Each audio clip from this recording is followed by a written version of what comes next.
다음에 정관재, 그 다음에 정재호 이런 사람들도 8월 말까지로 끝났다고 했습니다.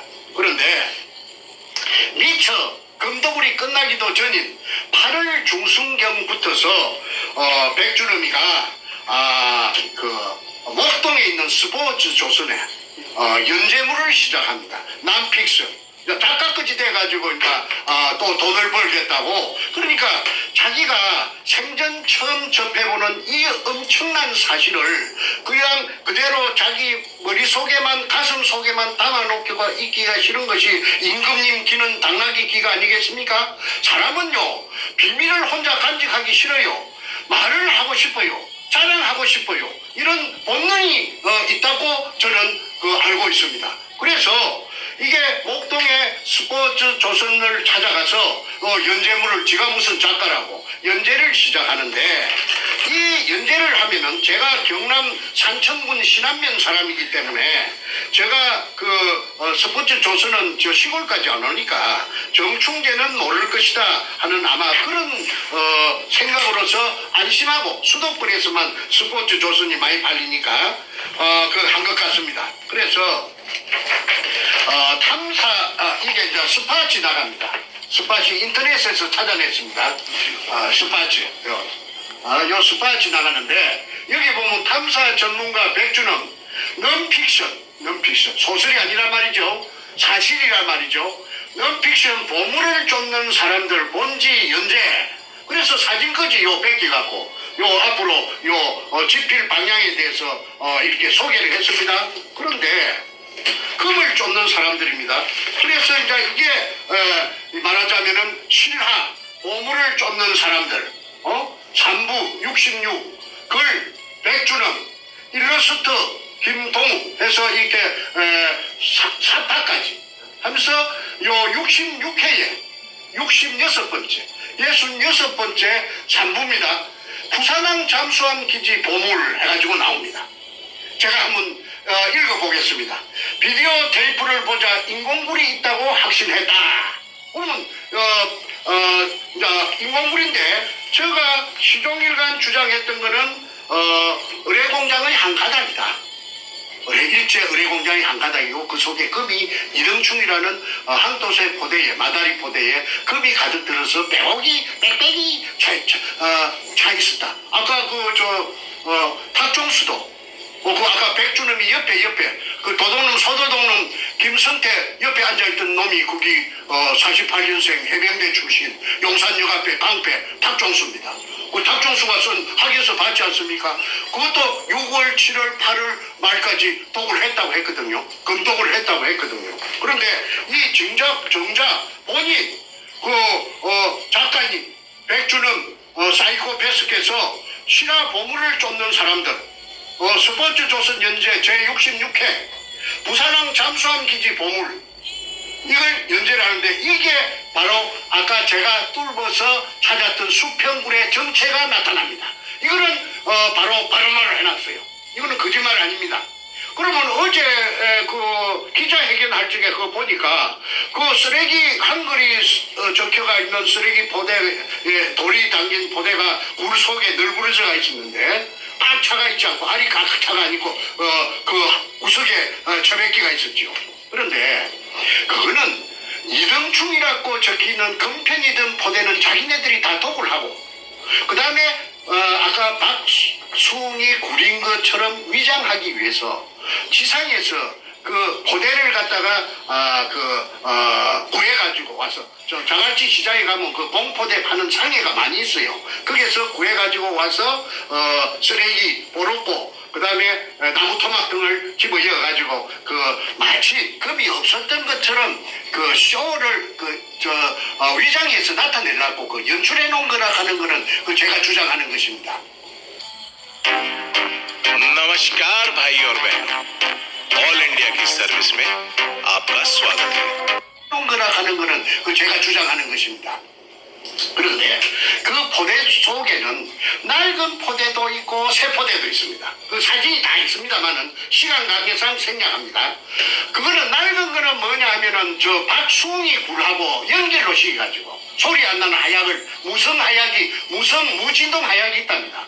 그걸 통영의 다이버 김은택이가 그 굴 속에 들어가서 찾아냈어요. 직경 60cm, 길이 3m 되는 통로를 뚫어가지고 박숭이 굴 속에 원상 회복 차원에서 다 들어차 재어있던 그 포대를 갖다가 그 70cm, 직경 70cm, 길이 3m 통로로 2m 밑에 그걸 끄잡아 올려가지고 연출해가지고 그 모자라니까, 귀찮고 모자라니까 새 포대를 갖고 와갖고 그래가지고 그 쇠포대에다가 그 온갖 쓰레기 버렸고 건축 폐기물 처리장이니까 나무 토막 이런 걸 이어가지고 막 쑤셔가지고 새거 헝거 철철철철 사가서 박숭이 굴은 철철철 사가서 나는 그거 하고 생생한 거하고 섞기가 있다는 걸 제가 알았죠.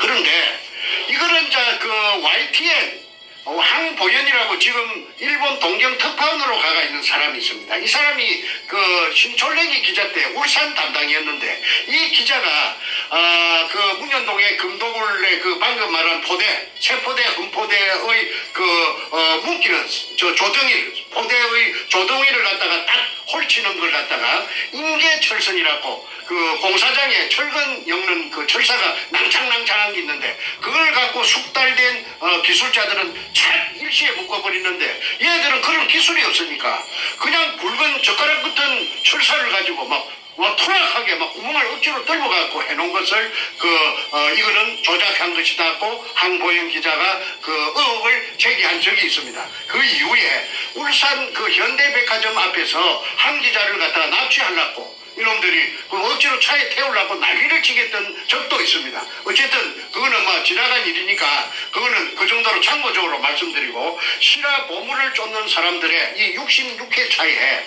제가 그토록 주장하던 지하 16m 제가 판 수평굴의 진실이 있기 때문에 그 판단은 여러분들께서 들어보시고 한번 누가 거짓말을 하는지 한번 해보시기 바랍니다. 제가 한번 읽어보겠습니다. 어느 날 최상훈은 그 제일 끝에 앉았는 그놈이 다이버 그놈입니다. 최상훈이 잔뜩 흥분된 목소리로 전화를 걸어왔다. 백형, 백주는 말하죠. 백형, 김성태가 뚫은 곳에 무인 카메라를 넣어보니까 지표면에서 4m까지 물이 차있고 그 밑으로는 안반인데 지하 16m에서 수평 동굴이 나왔어. 그리고 그 동굴 입구에는 마대로 차곡차곡 동굴을 막아 놓았어. 차곡차곡 동굴 입구를 막아 놓았어. 그 공간이 없이 각 들어차져 있다는 말이죠. 30분 동안 카메라를 돌려가며 촬영했지만 자신의 생각으로는 과거 일본 군들이 파놓은 동굴 입구를 정확하게 관통한 것이 틀림없다는 것이었다. 다이브 어제 마이크 잡고 씨부리던 거짓말하는 그놈입니다. 그놈이 그렇게 백두목에게 전화를 걸어온 이게 이제 시발입니다. 또 수평 동굴이 나왔어. 틀림없다는 것이었다. 최상훈 같은 수중 발굴 전문가가 흥분해서 소리칠 정도라서 나 역시 지하 동굴의 실체를 믿어 의심치 않았다. 다음날 수중 촬영한 테이프의 복사본이 서울 내 사무실에 당도했다. 필자는 그때의 전율 어린 흥분을 잊을 수가 없다. 필자가 백주름이죠. 김성태가 직경 60cm로 시추한 곳에 최상훈이 잠수하여 촬영한 내용이었다. 최상훈이 들어갔습니다. 그래갖고 수중 카메라 촬영했답니다. 카메라는 지하 4m부터 매우 깨끗한 물속으로 서서히 내려가며 지상에 설치된 모니터로 하상을 전송했다. 동굴 전체에 물이 꽉 차 있었다. 카메라가 내려가며 찍은 청색 안반은 마치 태고의 신비를 벗겨주는 듯 푸르게 빛을 발하고 있었다. 약 5분 정도 내려갔을까? 갑자기 수평 동굴이 나타나고 이제 16m 다 내려갔죠. 나타나고 그 앞쪽에는 수많은 마대가 차곡차곡 쌓여 있었다. 제 말하고 제 주장하고 똑같지 않습니까?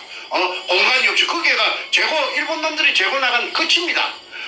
그러니까 저쪽 반대쪽으로 재어 있는 그 포대 뒤쪽으로 나가면서 계속 재면서 나갔기 때문에 그게 공간이 있을 턱이 만무합니다. 그러니까 내가 그렇게 목이 쉬도록 그렇게 피를 토하도록 주장한 것을 고맙게도 이 백두목께서 이렇게 써놨어요. 차곡 다시 한번 읽어보겠습니다. 그 앞쪽에는 동굴의 입구를 말합니다. 앞쪽에는 수많은 마대가 참 어지럽게 난잡하게 흐트러지게 쌓여 있는 것이 아니고 차곡차곡 쌓여 있었다. 질서정연하게. 어제 최상훈이 감격해서 소리친 문제의 그 장면이었다. 최상훈은 감격에 기운 나머지 집으로 테이프를 가져가 부인이랑 밤새워가며 이젠 고생 끝! 행복 시작이라고 소리쳤다고 한다. 필자 역시 16m 안반 지하에 자연적으로 생긴 굴이 아닌 분명 인공굴이 존재한다는 사실을 더 이상 의심할 여지가 없었다. 마대를 차곡차곡 쌓아놓은 굴 입구 반대쪽은 큰 안반이 막고 있었다. 불현듯 일본 군들이 패전 후 도망가며 굴 입구를 폭파했던 흔적일 것이라는 생각이 스쳐 지나갔다. 이날 매장물 발굴 업계의 후배 김인호가 찾아왔길래 지하 동굴 비디오 테이프를 보여주었다. 그 역시 벌어진 입을 다물지 못했다. 하지만 그 누가 짐작이나 했으랴. 그 순간의 어리석은 판단과 결정이 앞으로 나에게 다가올 뼈저린 고통의 서막이었음을 나는 비디오 자료와 투자 계획서를 가지고 10여 팀 이상의 투자자들과 미팅을 가졌다. 이게 이제 그 돈을 구하는 겁니다. 그러나 결과는 기대를 완전히 비껴갔다. 당시의 전국은 7개월 이상 이용호 사건으로 요동치고 있던 때였다. 이용호라는 진도의 죽도의 보물이라고 그 게이트가 국회에서 청문회가 열렸죠. 설령 이용호와 아무런 관련이 없더라도 보물에 관한 말을 입에 담는다는 자체가 어려운 시기였다. 언론 매체들의 대대적인 보도로 보물선 발굴에 대해 부정적인 여론이 확산됐기 때문이다. 보물선 얘기를 꺼냈다가 망신만 당했다는 사람도 많아졌다. 이게 이제 66회입니다. 그 다음에 67회. 왜 이걸 이러느냐면 이제 땅을 산 김홍라이를 찾아가서 접촉하는 장면이 있기 때문에 제가 이걸 낭독합니다. 두 번째 67회. 나는 비디오와 투자 계획서를 투자자들에게 보여주었다. 그들은 딱히 아니란 말은 하지 못했지만 미심쩍어 하는 듯 했다. 설마 이렇게 좋은 일이 자신들에게 올 정도라면 뭔가 모르는 사실이 숨겨져 있을 것이라는 의심이었습니다. 일확천금의 꿈이 눈앞에 보이지만 결코 현실로 이루어질 것 같지 않다는 판단이었을 것이다. 결국 투자자 유치는 별다른 진척을 보이지 않았다. 그래서 우리는 주식회사 설립 문제를 의논하기 시작했다. 필자는 이 문제를 본격적으로 협의하기 위해 부산으로 내려가는 길에 잠깐 대구에 들렸다. 한 투자자와의 미팅 약속 때문이었다. 지하 동굴이 찍힌 비디오를 스폰서들에게 보여줘도 그들은 설마하며 투자를 망설이는 상황이었다. 예상대로 대구에서의 투자자 미팅은 별로 실통치가 못했다. 뭔가 모를 불안감을 안고 그날 오후 늦게 부산에 도착해 김성태, 조업규는 김성태의 중마고 돌파리 지가이산 조방 앞에 그 다음에 다이버 최상훈 등을 만났다. 김성태는 최근 보물 발견 후의 지분 문제 때문에 정충재와 갈등을 빚은 탓인지 마음이 편치 않아 보였다. 나는 김성태의 입장을 충분히 이해했다. 하지만 그렇다고 선뜻 두 사람 사이에서 누구 한 사람의 손을 들어주는 것도 바람직한 일이 못 된다고 생각했다. 좀 더 분명히 말하면 그들을 만난 지 불과 20여일밖에 되지 않은 터라 섣불리 누구의 잘잘못을 따지기가 쉽지 않은 탓이었다. 하지만 이 발굴 사업을 진행하려면 당사자들끼리 한자리에 모여 분명하게 입장을 정리해야 했다. 나는 그들에게 단호하게 말했다. 우리는 서로 믿어야 합니다. 신뢰 없인 아무 일도 못합니다. 갈등이 계속될 경우 나는 이번 일에서 손을 떼겠습니다. 그날 저녁 몸이 파김치가 된 채 서울로 올라왔다. 온갖 생각으로 머리가 아파왔다. 막 잠을 청하려고 하니 김성태로부터 전화가 걸려왔다. 그는 혼란스러움에 빠져든 나를 설득하기 시작했다. 정충재의 발굴 지분은 약 20% 정도를 주는 것으로 해서 일단 주식회사를 먼저 만들자고 제의했다. 그동안 이 일을 도와주었던 모든 투자자들을 이사나 고문으로 영입해서 정상적인 발굴 작업을 벌린다면 문제가 없다는 논리였다. 이거 이제 대해서 정충재에게 발굴 지분 20% 정도를 주자고 이제 저희 똘마니 올 여름을 강타한 살인적인 폭염 그리고 기록적인 폭우 기억하시나요? 저희 똘마니 그러니까 똘마니 조수 좋은 말로 조수 소도동로 김성태가 이제 주인이 됐어요. 백준엄이 이 사이코패스가 나타나니까 그래서 정충재 몫으로 요 한 비춰 주실랍니까? 20%를 배당해 놨습니다. 20%. 그런데 여기에 정충재는 주주총회 창립 발기 호세도 살비 할 때 저는 안 갔기 때문에 그거 하는 줄도 몰랐기 때문에 20%가 된 줄 몰랐습니다. 이 20%는 제가 인정한 20%가 아니고 오늘 이 글을 읽어보니까 김성태라는 나의 조수 나에게 온갖 하청을 들든 내가 죽으라 하면 죽고 살라 하면 살든 내한테 눈도 똑바로 크게 못 쳐다보는 그 항소 같은 김성태가 이제 새로 나타난 굴을 뚫고 나서 나타난 이 교활한 백두목에게 20%를 정해갖고 요게 박아놨다는 것이 여기 나타납니다. 요게뿐만 아니라 또 있습니다.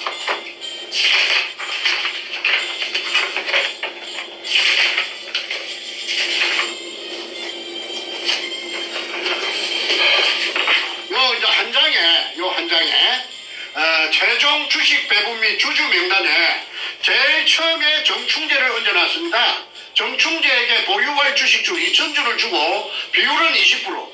그 다음에 비고란의 기존 발굴자 인정해놨어요. 제가 떨궜다는 걸 인정해놨어요. 기존 발굴자. 그런데 요게 보면은 요 밑에 마크의 도장이 찍혀가 있죠. 이게 참석한 아까 5월 13일 날 남포동 피닉스 호텔에 참석했던 그 참석자들 명단입니다. 그런데 말하자면 정간제도 내 동생도 이미 이때는 요게 내 몰래 요게 오라고 이놈들이 콜링을 해가지고 모아갖고 아까 1,000만 원 준다고 집을 가서 썼지요. 그 다음에 집은 또 100분의 1을 준다고 해가지고 정관제도 있고 그 다음에 정성재 지금 신라통 들고 문재인이 지역구 사무실에 들어가가 진역 살고 있는 넷째 정성재도 요 자필로 정성재 써가고요 지장 찍어놨습니다. 그 다음에 이런 짓거리를 했습니다. 그래 놓고는 할 말이 없으니까나 정충재를 배제시키기 위해서 권력을 등에업고 최고 권력 청와대 이상 최고 권력이 있나요? 청와대에서 최고 어른인데 제일 높았는데 그거하고 짱짱이 됐으니까 거칠 것이 없겠지요. 무엇을 그렇게 모시겠습니까? 그러니까 마치 나라에서 허가내 준 것처럼 그냥 일사천리로 이런 강크게 이런 글을 써놨죠. 자 다시 글 계속하겠습니다. 나는 김성태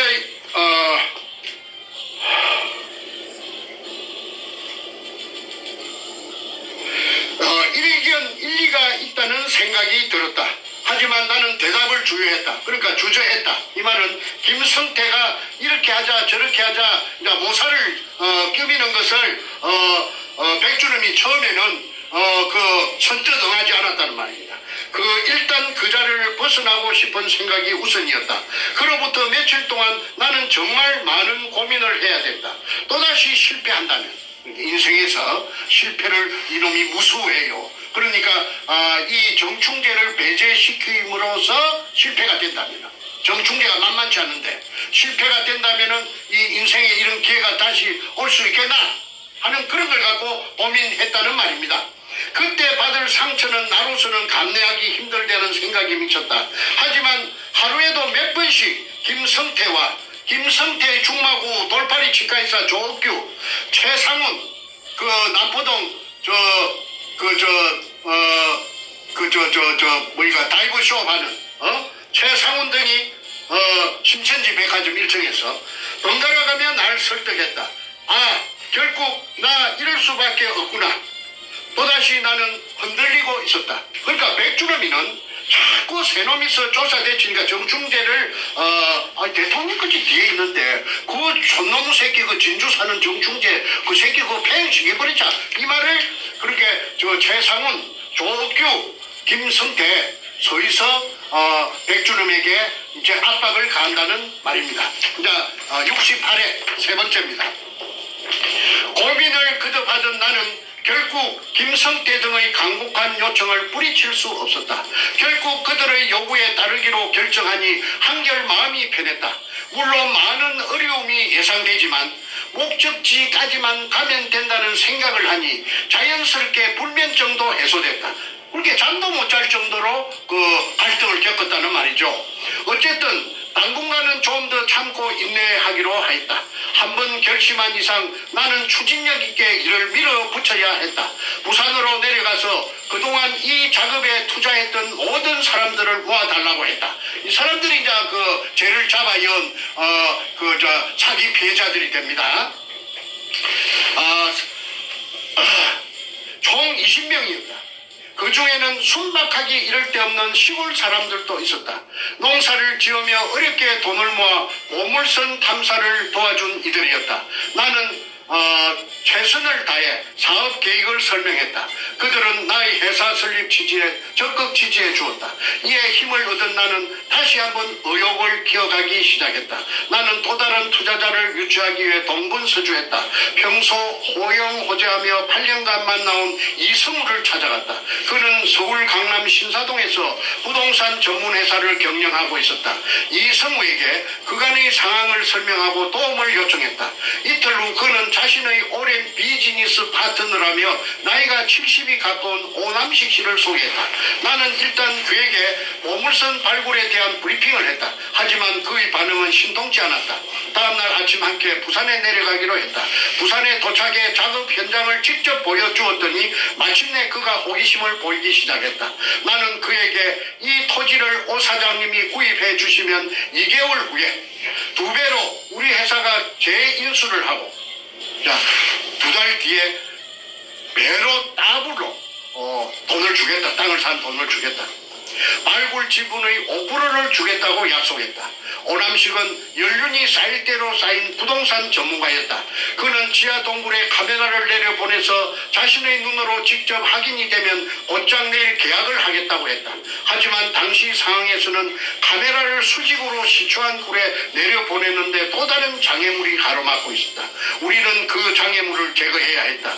그래야만 오남석이 투자를 이끌어낼 수 있었던 것이다. 16m 물속 아래에는 쇠 파이프가 있고 이게 이제 정충기에 들어올까 싶어서 장애물 박아놨던 그 쇠 파이프를 말합니다. 그 3개 아까 사진 보신 그 쇠 파이프 3개가 있고 한 개에 30g이나 나가는 30kg이나 나가는 쇠덩어리를 그렇게 쇠 파이프 3개하고 쇠덩어리까지 막 장애물로 박아놓은 것입니다. 정충제가 쳐들어올까 봐서 강력한 자석을 로프 끝에 묶어서 아까 제가 지람철이라고 말씀드렸죠. 마치 낚시하듯이 줄을 풀었다 감았다 하기를 새벽 3시까지 반복하였다. 모두들 허리가 아파서 절절 매면서도 악착 같은 심정으로 열심히 작업에 임했다. 기어이 무인 카메라를 내려보내고 지하동굴 입구에 쌓아놓은 마대를 오남석 씨에게 확인시켜 주었다.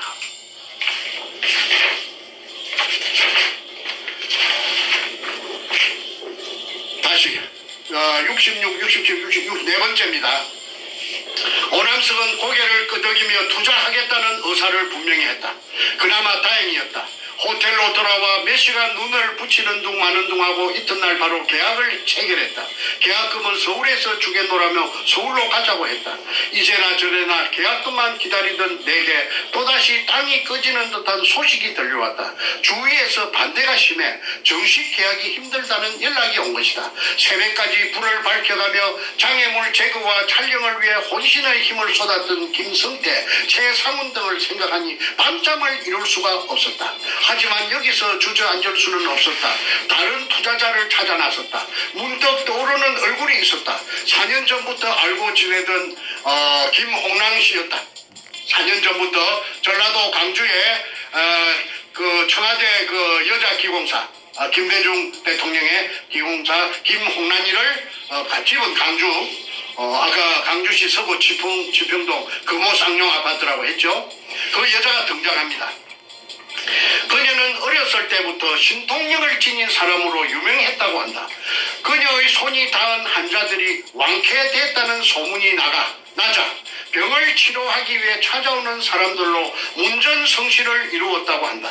그녀는 한때 신앙생활도 했지만 보이지 않는 초능력의 세계를 완전히 잠재울 수는 없었다고 한다. 나는 그녀에게 전화했다. 6개월 전 한 번 통화한 기억이 있었기에 혹시나 목소리를 잊어버린 것은 아닐까 조바심도 났다. 하지만 그녀는 전화를 받자마자 특유의 정감 어린 목소리로 반가움을 표시했다. 내일 시간이 있으면 부산에서 만나자고 했더니 흔쾌히 승낙했다. 잠시 후 그녀는 다시 전화를 걸어와 비행기 편이 없어 성룡차로 가겠으니 내일 오전 11시 부산에서 만나자고 약속했다. 나는 뭔가 희망이 있을 것 같은 예감이 들어서 부산의 최상훈과 김성태에게 손님 맞을 준비를 하도록 당부했다.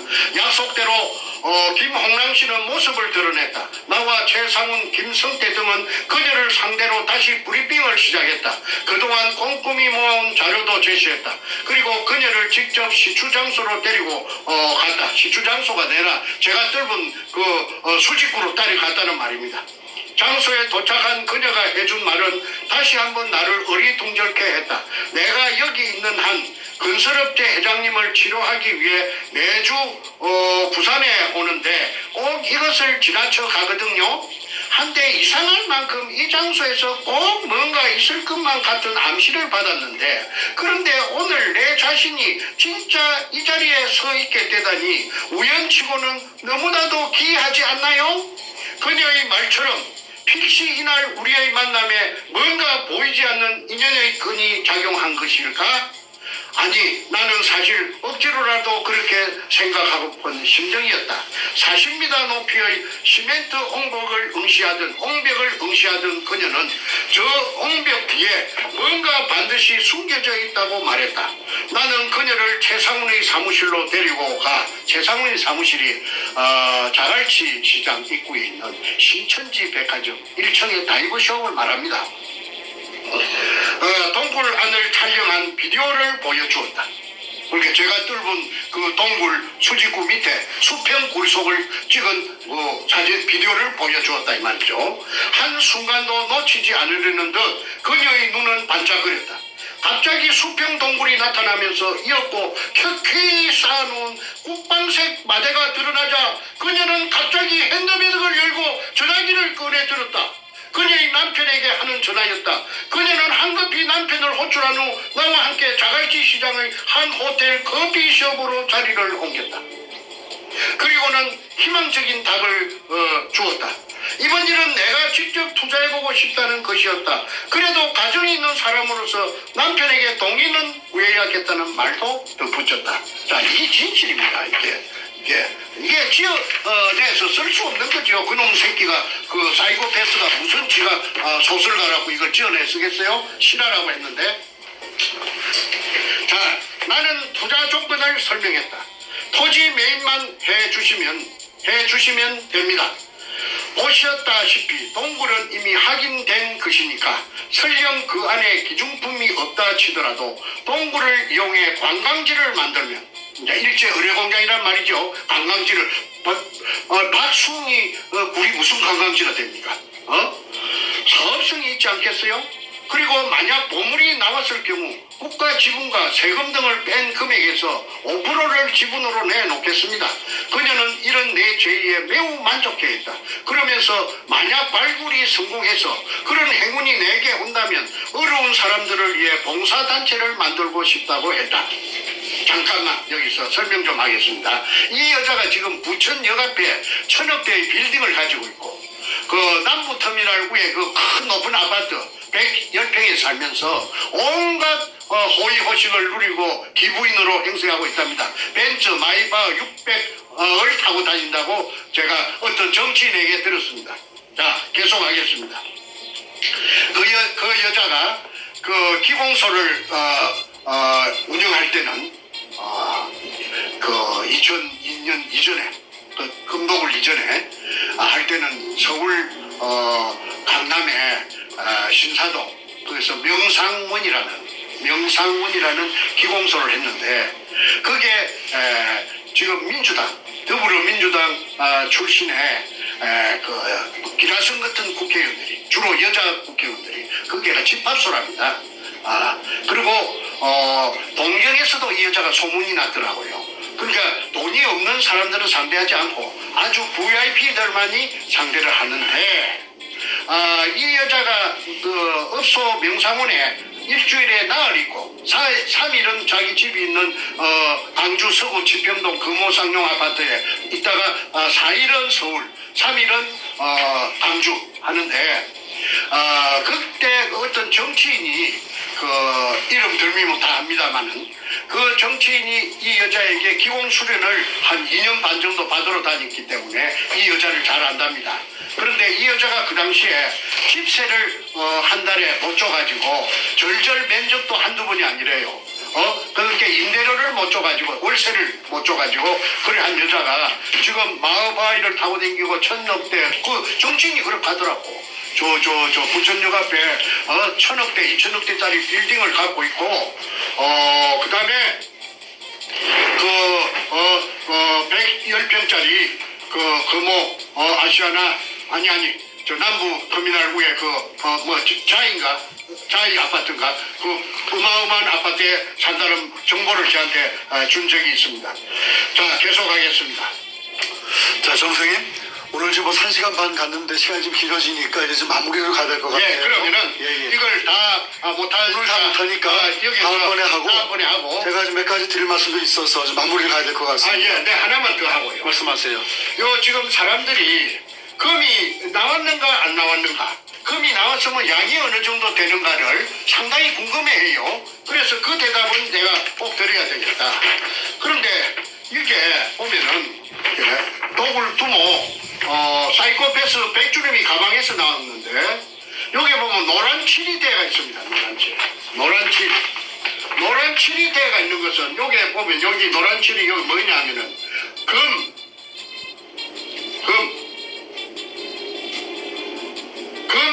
품목이 노란색으로 되어 있습니다.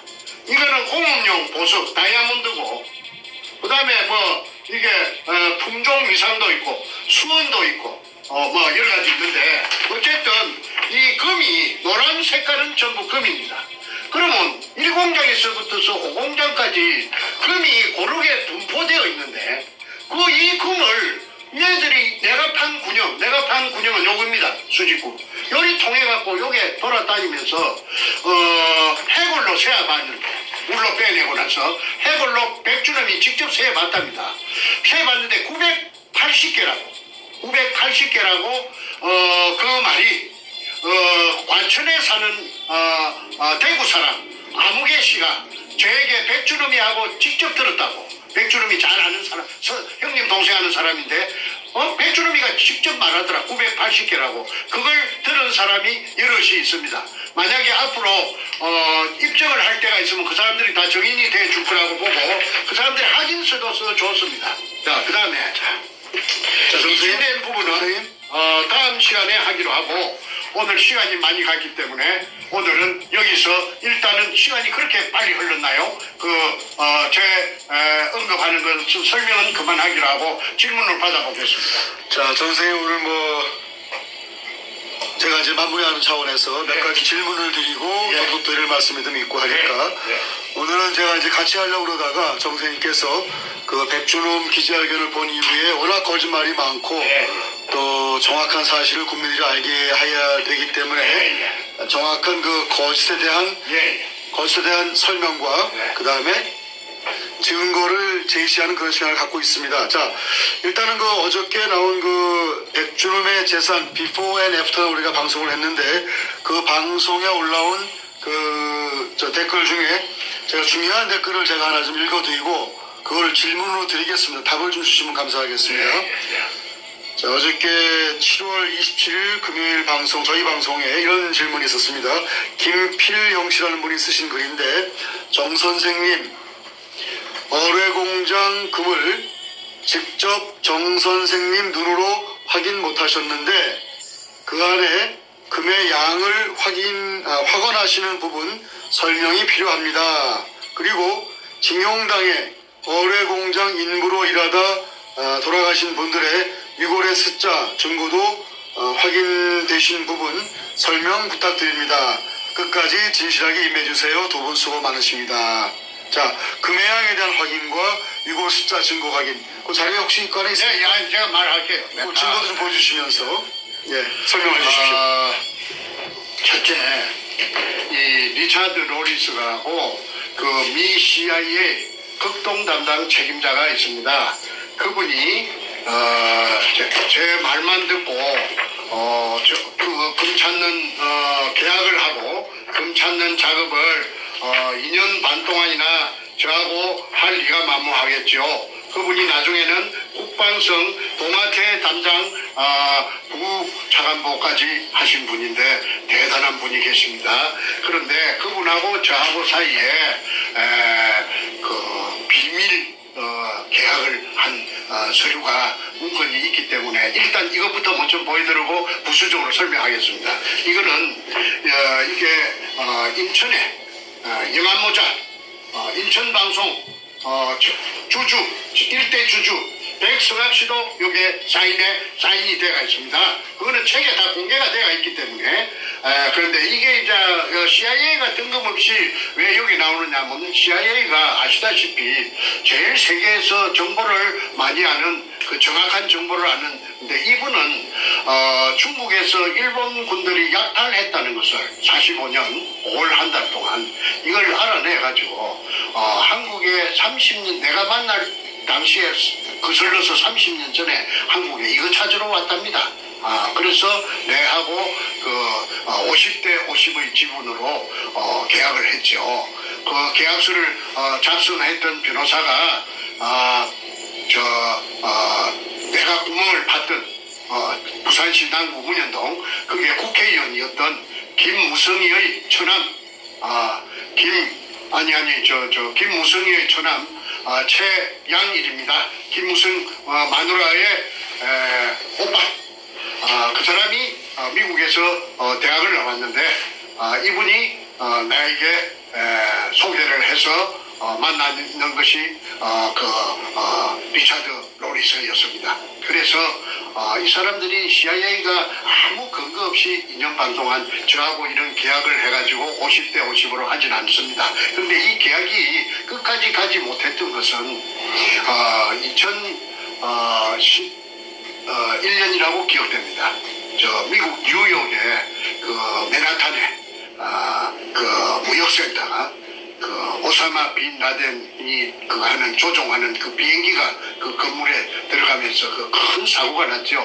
그것 때문에 그 1년간 그 딜레이 연기하자는 그 미국의 그 엄청난 재앙이 왔으니까 그걸 제가 거절을 했기 때문에 그 미국 사람들하고 2년 반 만에 끝이 났고 제가 독자적으로 그런 과정이 있었기 때문에 독자적으로 그 다음 해 3월 2일 날 제 혼자 힘으로서 그 수직구를 완성했었고 그 다음에 이제 금을 봤느냐 했는데 그 금을 제가 봤죠. 이 책 속에 책을 안 읽어보신 것 같은데 이 책 속에 백주름이 도굴 두목의 호주머니에서 나온 250g짜리 금편의 사진이 대체가 되어 있습니다. 그래서 그 금을 금덩어리를 호주머니에 이어가 당겼던 이유는 아마 투자자를 모집하려면 금을 보여줘야 되니까 그래서 금덩어리를 그 호주머니에 이어가 있다가 피의자가 조폭들에게 뭐 긴 이야기는 그 번거로우니까 생략합니다. 조폭들에게 납치를 당해가지고 지리산까지 가게 됩니다. 그때 내가 마루에 올랐을 적에 사이코패스를 낚아가지고 들어가지고 아주 왜소하니까 들어가지고 이게 그 250g짜리 금편입니다. 100주름이 소지했던 금편 설명을 했죠. 이 두께는 사진을 찍을 수가 없었죠. 그러니까 이 50g짜리 이거는 250g짜리입니다. 250g짜리, 500g짜리 그 세 가지 종류가 있었고 이걸 은행에서 돈처럼 예금도 하고 인출도 하고 또 암시장에서 굉장히 선호하는 그런 야미로 거래가 됐던 그런 사실도 제가 다 알아냈습니다. 그러니까 이 세 가지 종류의 금이 일본 분들이 중국의 은행을 털어가지고 그 항토색 마다리 포대 속에 넣어가지고 잠수함 26척에 싣고 왔다고 잠수함 이름까지도 아까 CIA 리차드 로리스 씨께서 다 찾아냈습니다. 그러니까 책도 읽어보시지 않고 앞전에 수없이 찍은 프로를 보시지 않았기 때문에 그런 의아심이 있는 것 같은데 더 이상 길게 설명을 하지 않겠습니다. 금이 없었다면은 이런 사건이 지금까지 연결돼 가지고 끊어지지 않고 지금까지 흘러올 수가 없는 거 아니겠습니까? 아까도 말했다시피 땅을 왜 삽니까? 땅을 말만 믿고 땅을 삽니까? 눈으로 확인하지 않고 땅 몇 푼 주고 사는 게 아니잖아요. 그 다음에 또 하나는 유골이 있느냐 없느냐 거기에 대해서 설명을 질문을 해왔기 때문에 설명하겠습니다.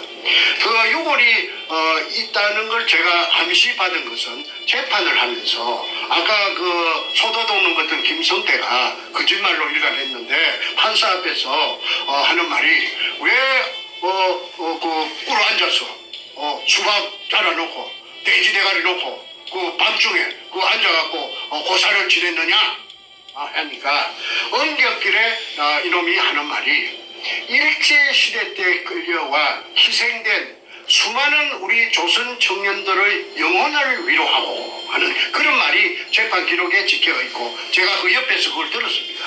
저도 처음 아는 사실이었습니다. 제가 주체인데 제가 주체 아닙니까? 제가 주체인데 제가 모르는 사실이 뜬금없이 그 무식한 놈 입에서 그런 말이 나왔을 때 저 깜짝 놀랐어요. 이야 이거 무슨 이런 일이 있네. 이거 뭔가 이거 무슨 모멘트가 되겠다. 그래서 그날 재판을 받고 구치소에 돌아와서 아이고 이제 살았다. 유골이 산팀끝이 있는 거다 생각하고는 수많은 조선 청년들의 원혼을 위로하고 말이 나왔습니다. 이것만 부각하면은 살겠네. 이래가지고 만세를 불렀던 기억이 생생합니다. 그 후에 동으로 서로 남으로 북으로 댕기면서 사방 알아봤지만 어디 알아볼 데가 없었는데 어느 날 때 얼마 전에도 방송에서 이야기했습니다.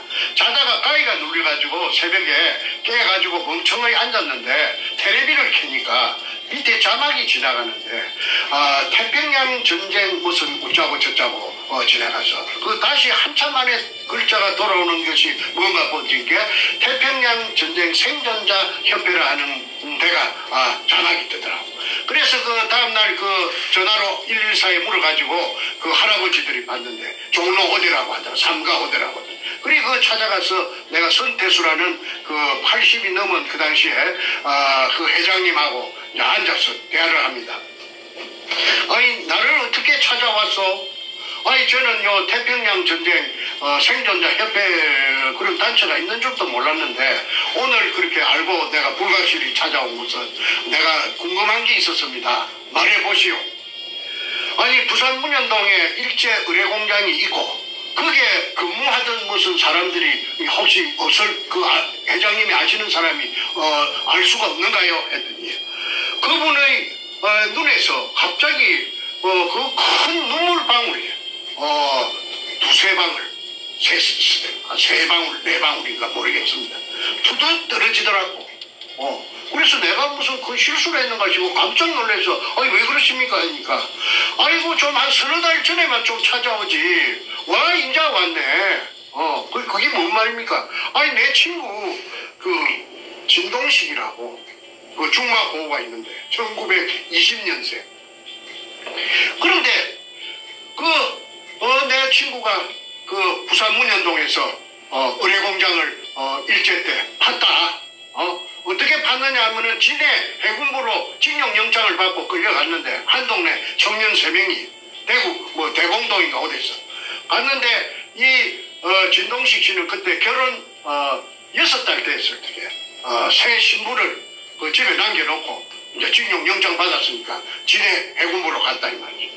그런데 6달 뒤에, 6달인가 5달 뒤에, 첫 아들이 태어났는데, 그 아들이 43년생, 속초에 계시는 진아무개 씨입니다. 제 이름은 제가 앞전에 밝혔는데 혹시 그분에게 누가 될까 싶어서 진아무개 씨라고 합니다.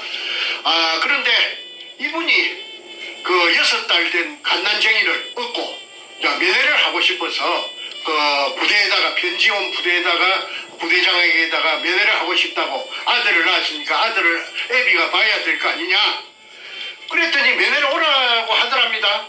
면회를 언제 오느냐면 한 달에 면회가 한 번밖에 안 된다. 그것도 보름날, 달이 밝은 날에 제일 밝은 한 달 중에 제일 밝은 밤을 보름밤이라고 하죠. 그 보름밤에 면회가 한 번밖에 안 되니 돌아오는 보름인 몇 년 몇 월 며칠 날 낮에 몇 시까지 통제부 해군 통제부 앞으로 오너라 지내. 그래서 그 애기를 얻고 대구에서부터 가니까 전국 각지에서 면회 온 사람들이 한 40-50명 되더랍니다.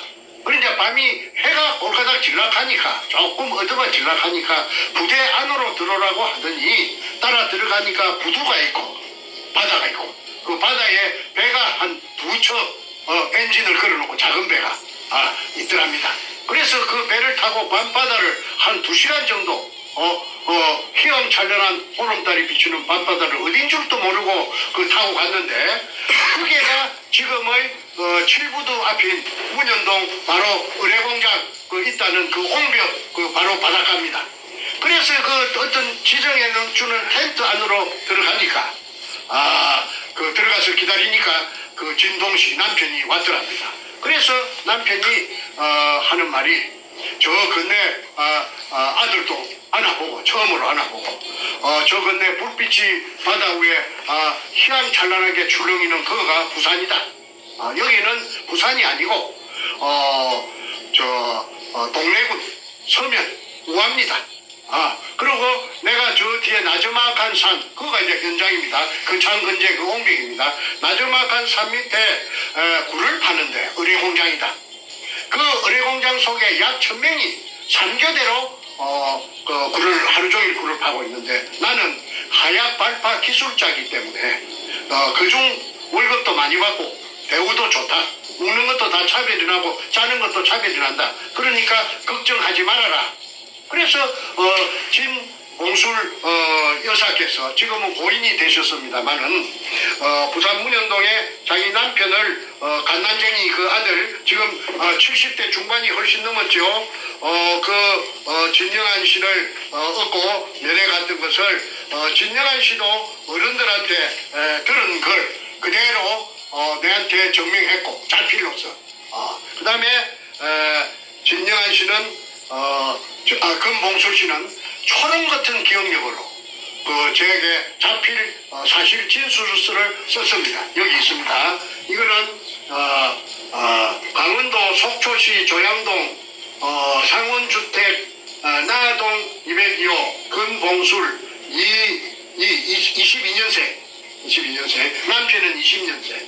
그걸 제가 읽어보겠습니다. 이거는 위에 이 사진 있는 이거는 굴을 팠던 20년생 진동식 씨의 일제강제연행 한국생존자협회 회원가입 원서입니다.